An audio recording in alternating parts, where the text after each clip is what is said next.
Happy Halloween week to all of you. Even if you don't celebrate Halloween, well, I hope you're having a great week. I'm out of town. Riley and I are going to go visit family for a few days, my sisters, nephews, brother-in-laws, and I needed content on the channel for you all.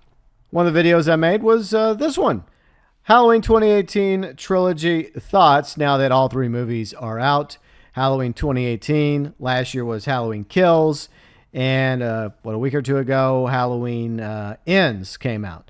And I'm a huge Halloween fan, so I thought it would be a good time to share my thoughts with all of you. Spoilers, of course, regarding these movies, and I guess the Halloween franchise. Maybe not as a whole, but how these three connect or don't connect to the franchise, the good, the bad, and what I would have done instead. Now, I realize that most of the content on my channel is gaming related, but since GB Fang is more political now, I'm going to most likely pepper in some non-gaming entertaining content to this channel going forward. It'll still mostly be gaming related, but don't be surprised if you see a few videos here and there regarding a movie franchise or TV franchise that I happen to love.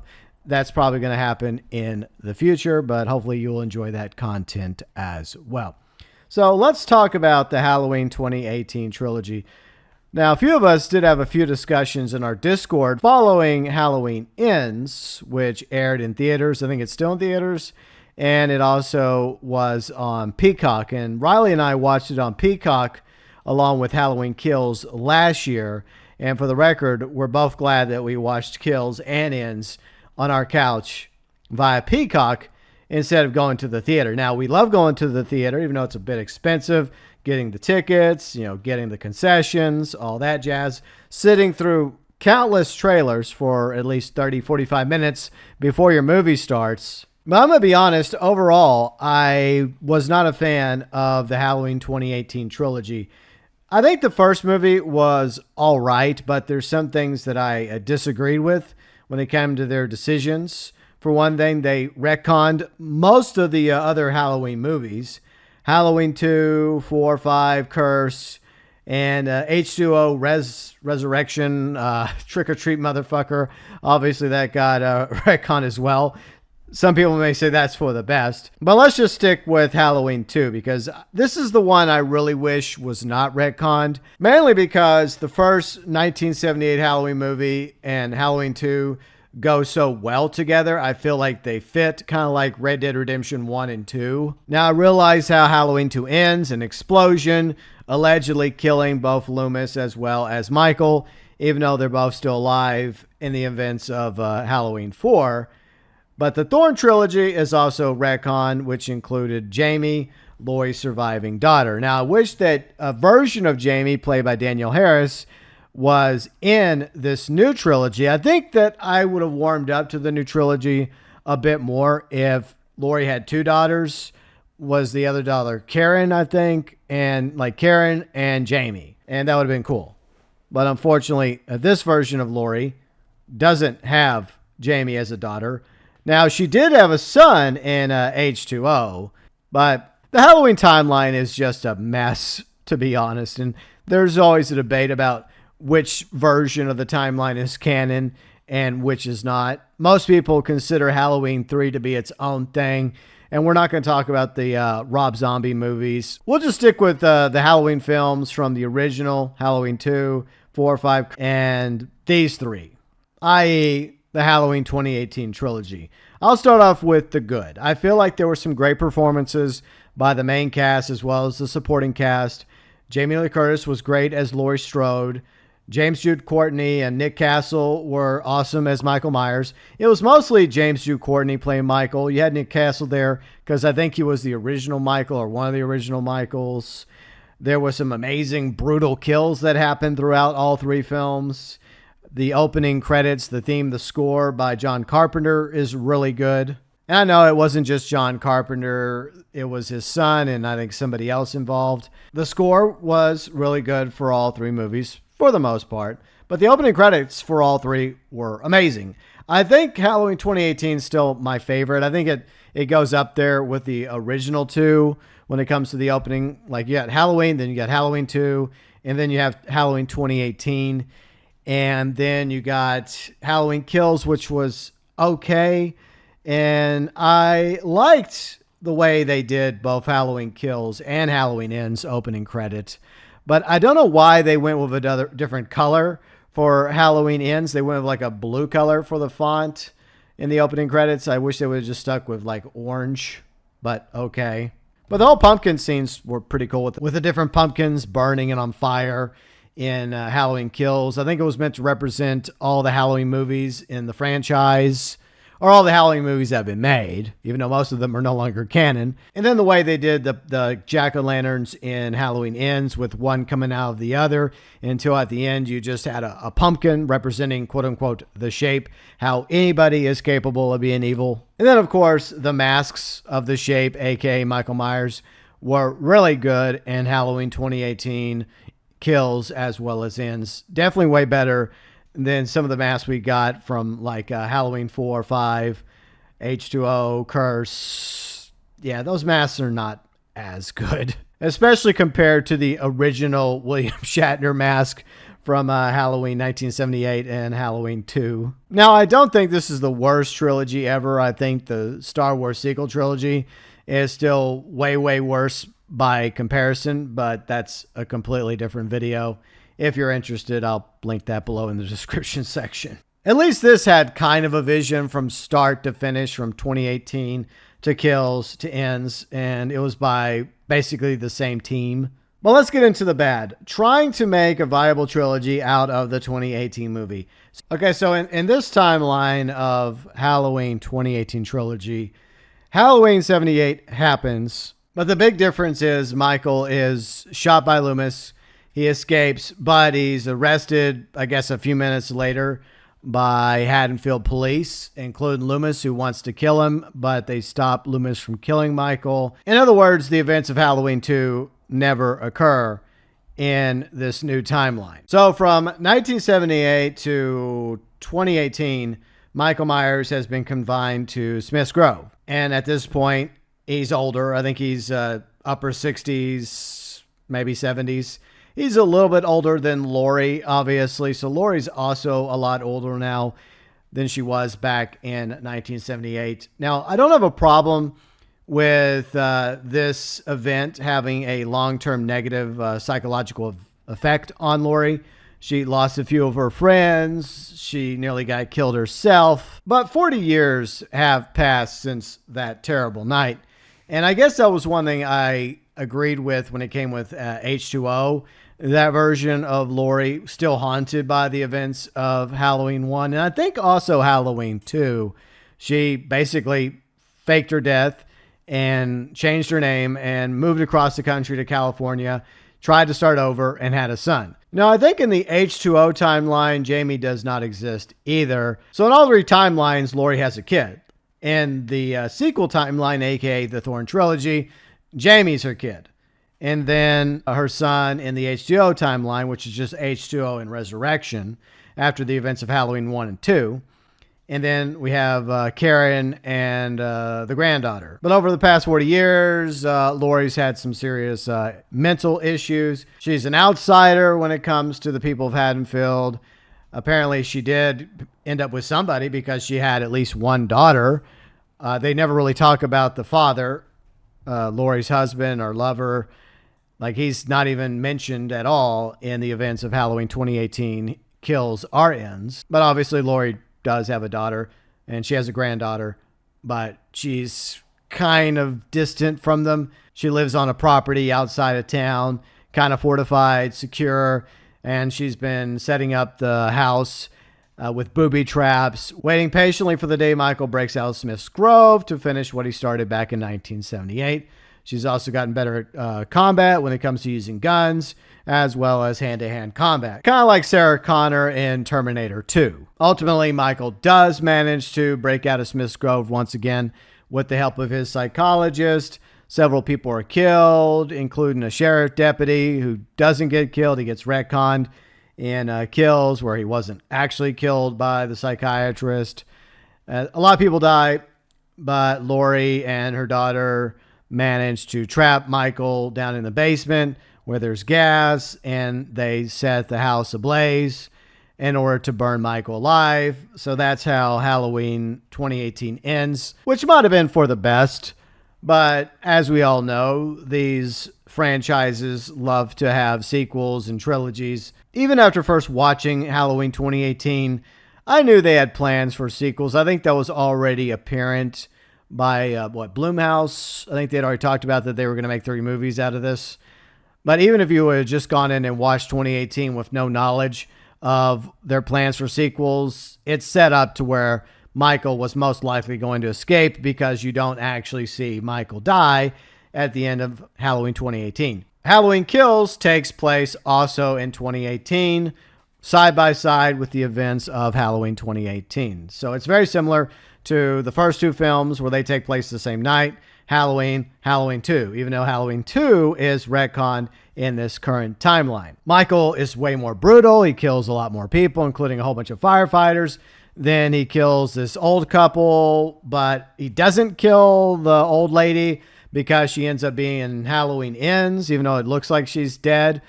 Turns out she's not dead, just like the sheriff's deputy we thought was dead. Also retcon, he's not dead either. He barely survived. Laurie was wounded in 2018 fighting Michael, so she's going to the hospital with her daughter and granddaughter.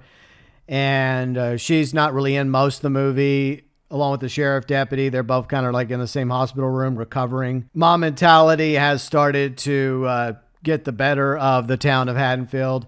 You have Tommy and Lindsay, which were the kids in the original Halloween film. Their characters return. I think Lindsay's played by the same actress, but Tommy is played by Anthony Michael Hall. So Anthony Michael Hall plays an older version of Tommy, and he's kind of the ringleader of this whole mob, and they all want to go after Michael and kill him. Now, what I did like about Halloween Kills is, once again, the kills themselves. They were pretty brutal. But the story itself, it didn't really work so well, because you had this whole mob mentality. They were confusing some other guy that escaped Smith Grove's bus, who was shorter and fatter than Michael, who has a much more imposing, taller build, to being Michael. And so this mob mentality got this one other guy killed. They try to corner Michael near the end of the movie. They're beating him down, but then he gets up and then he kills most of them, including Sheriff Brackett. So the actor that played Sheriff Brackett returns and kills. He's obviously a lot older. He's a security guard, I think, in the hospital. By the way, they're still using the same Haddonfield Memorial logo from Halloween 2, even though Halloween 2 is retconned. I guess it's a nice Easter egg, but you think by this point, 40 years later, they would have changed their logo. So Sheriff Brackett, Tommy, a whole bunch of others get killed. I think Lindsay's one of the few that actually survive. And then they go back to Michael's house. And there was a gay couple that lived there, but they both obviously got killed by Michael. And near the end of the film, Laurie's daughter, Karen, also gets killed by Michael.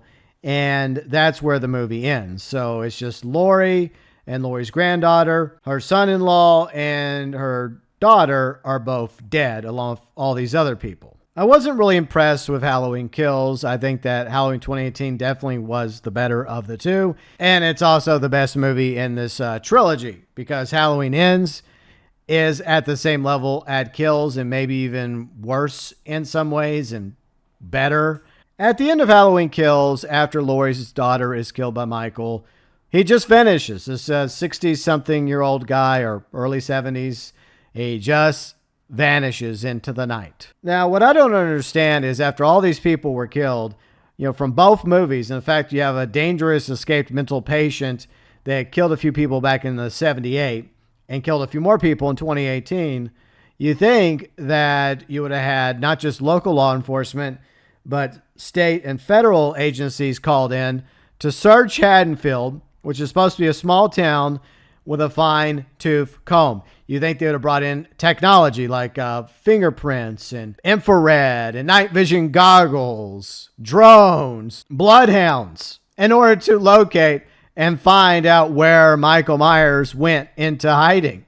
Because he did kill a lot of people in these two movies. But no, he just vanishes. It's alluded to in Halloween Ends that he has been killing people, but there's also other incidents that have been occurring that are being blamed on him that he probably didn't do. Like, I guess 2 people got killed by gunshots, and Michael doesn't use guns, but people were blaming it on Michael. Oh yeah, a lot of the granddaughter's friends get killed as well in Halloween 2018, as well as Halloween Kills. Now, Halloween Ends starts off, interestingly, a year later in 2019. And I actually thought at first that it was on the same night, 2018, and this was just something else that was happening while everything else was going on Halloween night 2018.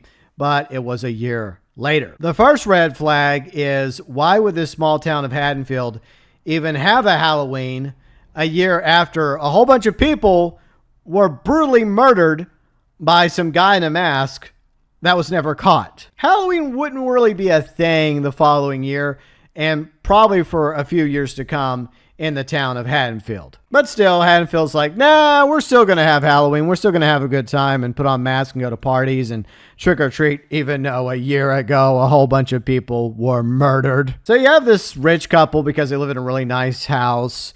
They have a son, and this young man comes over. His name is Corey Cunningham, and he's the babysitter. He's pretty smart. He's saving up for college. He has an aspiring career. He lets the son watch The Thing, I believe, and then the son tries to pull a prank on Corey by leading him up into like the attic, the 3rd floor, and makes it sound like that somebody's in the house, and then he locks Corey into the attic, and Corey's panicking.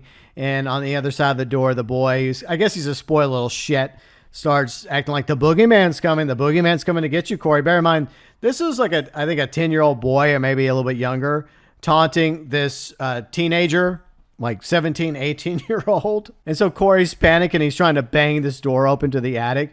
And the parents have come home, and they can hear Corey yelling and screaming from the attic and banging, talking about how he's going to get this kid, right? And then when Corey bangs open the door of the attic, the kid happens to be right there. And I guess the door hits the kid, and the kid falls over the balcony and falls to his death right in front of his parents. This obviously leaves Corey traumatized. But bear in mind, the parents of this kid, which was their only son, are rich. They live in an expensive house. They clearly have money, and they most likely have connections. You think at the very least, this family, this grieving mother and father, would have gotten manslaughter charges on Corey, and he'd be sitting in prison for at least, 2, 3 to 5 years? But no, somehow he does not end up going to prison, even though obviously the mom is still angry with him because she confronts him years later, 2022, in a bar when he's hanging out with Lori's daughter. So yeah, that's another thing. So Lori encounters Corey years later, and Corey's working at this wreckage shop where they take in cars. I think they do both, like they repair vehicles and they also scrap vehicles too. But he's obviously had a bad few years since the death of the boy he was babysitting. A lot of people consider him a monster, a freak, a child murderer. Some even call him a pedophile. So it's not exactly like the past several years have been great for this young man. Like, he didn't get to go off to college. His life's been ruined because of the death of a boy. Despite the fact that legally he should be behind bars for what he did, even if it was an accident and involuntary, he's still in a prison of sorts and being punished every day by the people of Haddonfield for what happened back in 2019. Corey gets picked on by some kids at a gas station that wanted him to go buy booze for them. Then they realize it's Corey, the same kid that killed that young boy years ago. And then Lori happens to be there, and Lori scares him off. And Lori befriends Corey. Now, at this time, Lori has tried to move on from the events of 2018. She's bought a house in town. I don't know where she got the money to buy the house. I guess insurance from her daughter's death and her son-in-law's death, and selling the property outside of Haddonfield, even though I do recall there being past due notices at the beginning of the movie showing that Lori was in debt and she owed money by the events of 2018. But still, she's bought a house. Her granddaughter's living with her. and she's writing a book. I guess she's also seen a therapist. She's trying to get back to the Lori she was in 1978 before Michael Myers showed up. As close as she can get. She'll never be the same person, but she's trying to live as normal of a life as possible. Meanwhile, the sheriff deputy, he's still alive, and they encounter each other at the grocery store. So I guess they run into each other every now and then. You think at this point, with everything they both had been through, it's obvious that the writers are trying to get these two together, and they end up together by the end of the movie. But you think from 2018 to 2022, these two would have started dating, ended up falling in love, maybe getting married, or at least he would be living with them in the same house. That would explain why she can afford a house, is because he's living there and they're a couple now. But I definitely think that they should have had the sheriff deputy or former sheriff deputy in this movie a lot more than they did. A lot of the townsfolk demonize and blame Lori for what Michael did, even though it's obviously not her fault, but okay. And I mentioned that older woman that got killed along with her husband in Halloween Kills. She survived somehow. And I don't know if it's her daughter or her caretaker or her niece who's demonizing Lori when Lori walks out the store after talking to the sheriff deputy. She's smiling. She's happy for once. But then she has to be reminded, coincidentally, about the part she played in 2018, even though she was not responsible for Michael breaking out of the prison bus. And to Lori's credit, she tried to kill Michael in 2018. But no, Lori's the bad person here, even though she's just as much of a victim to Michael Myers as everybody else in the town of Haddonfield. But the people of Haddonfield had to blame somebody. No, they can't blame local or state or federal law enforcement for not finding him after he disappeared at the end of Halloween Kills. So let's just blame some old lady, a grandmother who lost her daughter and her son-in-law back in 2018, as well as her friends back in 1978 because of the same guy. So Lori's granddaughter and Corey become romantically involved. By the way, Corey's mother is very controlling, and she's also, I guess, hooking up with the owner of the junkyard, the wreck yard, or whatever you wish to call it. And he's kind of being like a father figure to Corey. He's given Corey a motorcycle because Corey was using a bicycle to get around with. So he's a pretty nice guy. He's also trying to help out poor Corey, just like Lori was trying to help Corey out as well by hooking him up with her granddaughter. Of course, she ends up regretting that decision because she starts seeing evil in Corey, just like she sees evil in Michael. Corey and the granddaughter, they go off to a bar, and when he's having a good time, of course, he has to be reminded of what he did back in 2019. Lo and behold, the mother of the boy happened to be at the bar too. She confronts him. He leaves. He has an altercation with Lori's granddaughter outside the bar. He walks off. He's going across a bridge. And lo and behold, the same teenagers that picked on him earlier or a few days prior show up, and they end up throwing him off a bridge. And he ends up in a tunnel where Michael Myers is. An older, worn-out Michael Myers. I think Michael actually drags him into the tunnel while he's knocked out. But there's also this homeless guy that's lurking around the place as well, just outside the tunnel and under an overpass. And he was at the same gas station when Corey was being picked on by these teenagers. Now, at first, Michael appears to want to kill Corey. He's about to choke him.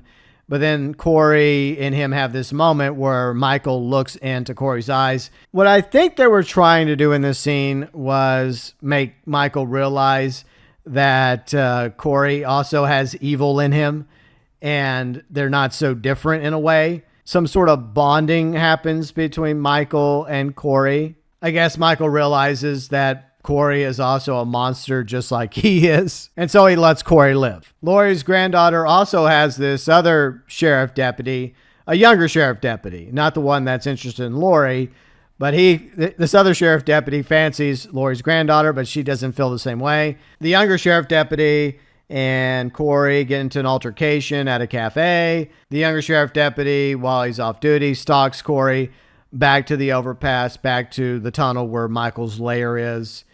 And Corey lures the younger sheriff deputy into the tunnel, where it's basically a 2v1. Michael and Corey basically beat the crap out of the sheriff's deputy, and then Michael takes his knife and stabs the younger sheriff deputy to death while Corey holds down the sheriff deputy. In other words, I guess Corey's become Michael's apprentice. Lori's daughter is a nurse at the hospital along with this other nurse, and the other nurse gets a promotion because she's having a little fling with the doctor, and her and the doctor go back to his place, and then Corey shows up in this stupid scarecrow mask he was wearing at the bar. He kills the doctor, and then Michael shows up and kills the other nurse. And this is the first time that Corey actually kills somebody not in self-defense, because he did kill the homeless guy. And when he killed the boy years earlier, that was an accident. But the doctor represents the first time that Corey actually went out of his way to kill somebody. I guess you could count the younger deputy as well, because it was a tag team effort. Him and Michael worked together to kill the younger sheriff deputy. So the homeless guy was self-defense. The boy was an accident. 4 people dead because of Corey. A few more people die, and then Corey decides that he wants Michael's mask, so he goes back into the tunnel later on. I think it's on Halloween, because he wants to kill off all these other people so that him and Lori's daughter can leave Haddonfield and start over. Lori knows there's something wrong with Corey, so they've had these confrontations here and there. By the way, Corey's now crashing at the abandoned mansion that the family of that boy lived at back in 2019. So I guess they couldn't sell it, and they just simply just left and moved somewhere else, even though they're both still in town. They both confront Corey on separate occasions. But this nice, beautiful house in 2019 is now abandoned, and Corey is sleeping on the floor in the same spot where the boy fell to his death. So there's some good back and forth between him and Lori. But Corey obviously wants to kill everybody, including Lori, and then take Lori's granddaughter away from Haddonfield so they can start over. In order to do that, Corey first needs, I guess, an alibi. He needs to blame the deaths on somebody. Who better than Michael? So he goes to Michael's lair in the sewer. He gets into, a brawl with Michael. He manages to overpower Michael somehow, and he takes the mask from Michael. He ends up killing those teenagers that were bullying him with the Michael mask. And the guy that was a father figure to him accidentally gets killed by one of the boys because he gets shot in the head. Corey kills his mom. He kills a local DJ along with the DJ secretary. Oh, and then Corey kills himself because he goes to kill Lori, and Lori knows she's not in the house alone. And she calls 911 to fake a suicide, and she ends up shooting a pumpkin and making it appear like her brains is splattered up against the wall when it's just a pumpkin. It was a cool little twist. And so she shoots Corey a couple times. He falls down onto the floor. She's gotten the better of him. Now at this time, Lori's granddaughter is at a cafe waiting for Corey to show up. She has no idea that Corey's doing all this stuff, by the way. But there is a plan for them both to get together and leave Haddonfield. Corey's not responding to her calls or texts. She thinks something's wrong.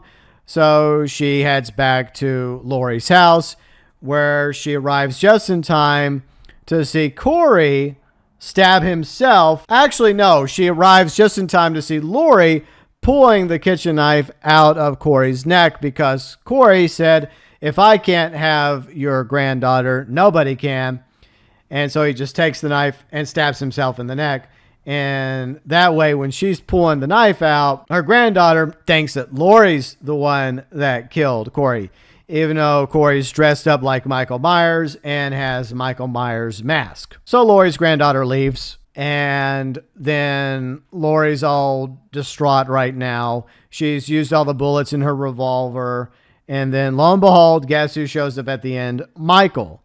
And he gets the mask from Corey, and Corey's having this is somehow still alive, even though he had a big giant kitchen knife like dragged to his neck, and Lori pulled it out. So you think he would have bled out and been dead already. Michael finishes the job by breaking Corey's neck. Lori and Michael get into a fight in the kitchen. Michael gets pinned in the kitchen by a fridge on, the island of a kitchen, with the table in the middle. Hopefully you know what I'm talking about. He gets pinned there. And so Lori starts cutting Michael up, like slicing him so that he can bleed out and die. Now, Michael almost ends up killing Lori, and Lori's actually okay with him doing it. He has his hands around Lori's throat, and Lori's like, "Do it." So I guess Laurie kind of wants to go out right at this point as well. But Michael's lost too much blood, and he succumbs to blood loss. He dies. The sheriff finally shows up again, and he showed up a little bit in Halloween Kills and Halloween 2018. So sheriff shows up, and there's kind of a debate between the other sheriff deputies and Laurie's love interest, and then the sheriff himself. And the sheriff makes the call that we're going to do this a little different tonight. They have this procession of vehicles with Michael's body tied on top of Laurie's granddaughter's car. They go down to the junkyard, and everyone shows up in town, I guess. And Laurie pushes Michael's body into this crusher.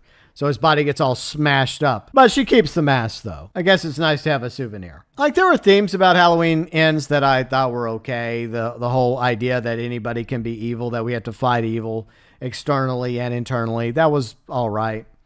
I think the problem is they should have introduced Corey much sooner in Halloween 2018 or Halloween Kills, so that his character was already established, and the events that occur with him and with the boy should have happened the same night back in 2018 instead of a year later in 2019. But overall, the Halloween 2018 trilogy, it was okay. It definitely had its moments. The performances were great by a lot of the actors, including Jamie Lee Curtis, James Jude Courtney, a few others as well. There were definitely some brutal kills. There were times when the director shied away from showing kills, and I kind of was like, why? Why are you not showing the kill? Why are you not showing Michael doing what Michael does, or Courtney, posing as Michael? The director was very selective about when they showed kills and when they chose not to show kills, and I always found that kind of annoying. But story-wise, it just doesn't really work out so well. You have this guy in his upper 60s, and I get it, the whole idea of evil. It doesn't matter that he's old. He's still tall, and he's still in really good shape for an older guy, and he's obviously not right in the head. He's a killer. He's a murderer. He's a psychopath, evil incarnate. But he works his way through firefighters and kills like they're nothing. And firefighters have to be in the best shape possible in order to do what they do. Plus, they have axes and pickaxes and other weapons at their disposal. So you think they would have stood a much better chance taking down this guy. They outnumbered him. He's in his late 60s, early 70s. You think that he might have been able to take out a couple of them, but the rest of them should have come in with their axes and pickaxes and just chopped them to pieces outside of Laurie's house. But Michael destroys them, destroys other people, and a few others, including Tommy and Sheriff Brackett, near the end of Halloween Kills before disappearing, only to resurface 4 years later and then die. For the record, I don't think this will be the end of the Halloween timeline. This is the end of the Halloween 2018 timeline, and probably the last film we'll see Jamie Lee Curtis as Laurie Strode. But another studio will probably pick up the rights to the Halloween franchise, and they'll probably do a reboot. Hopefully it's a better reboot than Rob Zombie's reboot was. Or maybe they'll do something similar to Halloween 3, Season of the Witch. A lot of people have grown to really like Halloween Season of the Witch, including Riley. The problem is it should have never been called Halloween 3. It should have just been called Halloween Season of the Witch, or Season of the Witch, a Halloween story set in the Michael Myers universe, but not really having anything to do with it. Because back in, 1982 when it came out, we didn't have the internet, and a lot of people that went to go watch Halloween 3 thought that it was going to have something to do with Michael Myers, but it did not. Even though I think they did have the original Halloween movie playing in the background at a bar or at a hotel. But Season of the Witch is still a really good movie. Oh, and Laurie and Michael are not brother and sister. That's something most people already were aware of. That was changed from Halloween 2, so that Laurie and Michael have no relation whatsoever in the Halloween 2018 trilogy timeline. I realize that John Carpenter, after writing Halloween 2, kind of threw that in there as a plot twist, and he later regretted it. But I felt like it was important when it came to Michael's motivation, why he was specifically coming after Laurie slowly but surely in Halloween 78. It did feel like if you go back and you rewatch Halloween, then Halloween 2, that is kind of sort of retconned in Halloween 2, but I felt like it worked. Plus, it led to the other Halloween movies, 4, 5, as well as Curse. 4 being easily the best of the Thorne trilogy or the Jamie trilogy. But I guess the two things I would have done differently with this 2018 timeline is I would have kept Halloween 2 canon, so I think that it would have been a lot more impactful on Laurie and the town of Haddonfield if the events of that night were everything that happened in both Halloween as well as Halloween 2. Just like with Halloween 4, you could justify how Loomis and Michael survived the explosion at the end of Halloween 2. Or maybe Michael's the only one that actually survived and Loomis was killed. But for all intents and purposes, let's just say that Loomis, Michael survive at the end of Halloween 2 despite there's an explosion. They get medical treatment. Most of everything else, I guess, remains the same up to 2018, except for one big difference. Instead of having only one daughter, Laurie has 2 daughters, Karen as well as Jamie. That way you can bring back Danielle Harris to play Jamie again, or a new version of Jamie, not the same Jamie from Halloween 4 and 5, but at least that would make the Halloween 4 and 5 fans, including myself, happy that Jamie was included along with Karen. But I still don't think that this franchise should have been a trilogy.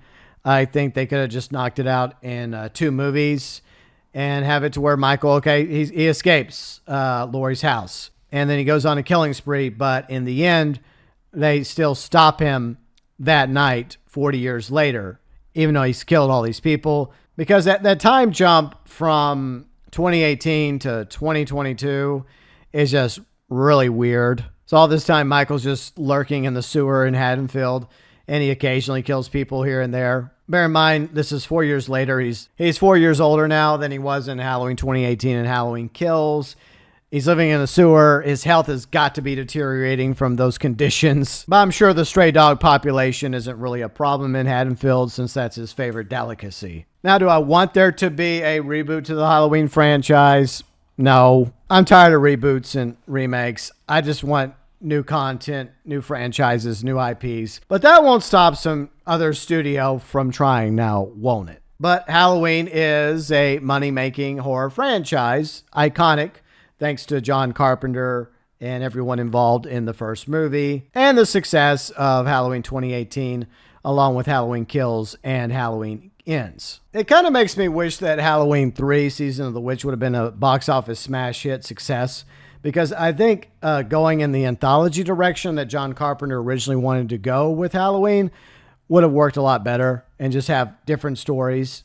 All of them exist in the same universe as the Michael Myers story. But who knows? Maybe that's what they'll do with the Halloween franchise going forward, depending on where it ends up. And I wouldn't mind Corey taking on the shape and becoming the next Michael Myers if they wouldn't have just killed him off the way they did, and if his character would have already been established in Halloween 2018 and Kills as a friend of Laurie's granddaughter. But that's not how it ended up going. The fact that he was shoehorned as a character in Halloween Ends just didn't really work, in my opinion. If we would have saw a character arc from him just being a friend that hanged out with Laurie's granddaughter and the others, even if he was just in Halloween 2018 and he didn't show up in Halloween Kills, at least you could understand why he didn't show up Halloween night and in Halloween Kills, because he was off babysitting at this other couple's house. And then we find out what becomes of him and how he ultimately ends up going down a dark path in Halloween Ends. That's not the direction they ultimately went with Corey Cunningham, which implies that they didn't come up with a character till after they were done writing Halloween 2018 and Halloween Kills. Still, a better vision from start to finish than the Star Wars sequel trilogy. Did you like Halloween 2018 Kills and Ends, or did you not like them? Do you think that there's no point to the 2018 trilogy? Perhaps 1 or 2 movies, then move on? And which of the Halloween timelines do you prefer? The original timeline with Halloween 1, 2, 4, 5 Curse, the Halloween H2O timeline, the Rob Zombie timeline, or the Halloween 2018 timeline? As always, welcome below in the comments section.